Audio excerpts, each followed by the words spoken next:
नमस्कार शेतकरी बांधवांनो, एमटे ऑल टीव्ही या यूट्यूब चॅनलवरती तुमचं पुन्हा एकदा स्वागत आहे। उद्या सकाळी 11 वाजता पीक विमा खात्यात जमा होणार कृषी मंत्र्यांची माहिती। हा कोणत्या वर्षीचा पीक विमा आहे, कोणत्या जिल्ह्यांना मिळणार, यासाठी कोणते पात्र शेतकरी आहेत हे व्हिडिओच्या शेवटी सांगणार आहे, त्यामुळे व्हिडिओ शेवटपर्यंत नक्की बघा।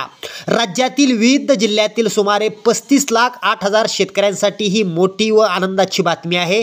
राज्यातील पीक विमा कंपन्यांनी पहिल्या टप्प्यात सुमारे 1700 कोटी रुपये वितरण करण्यात मान्यता दिली होती, तर आता उर्वरित शिल्लक रक्कम थेट आता उद्या सकाळी 11 वाजता शेतकऱ्यांच्या खात्यावर जमा केली जाणार आहे, त्यामुळे शेतकऱ्यांना मोठा दिलासा मिळाला आहे।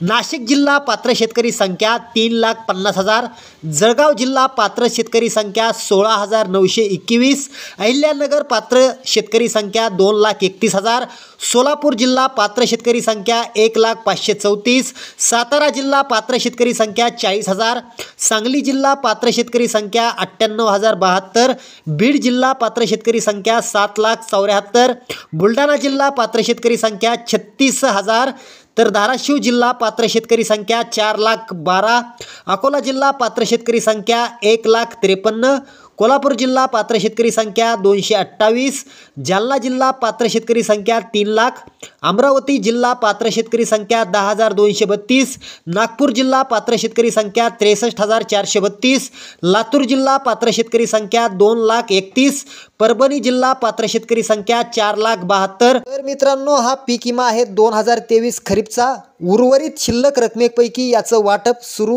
उद्या सकाळी 11 वाजता केलं जाणार आहे, त्यामुळे शेतकऱ्यांना दिलासा मिळाला आहे। धन्यवाद।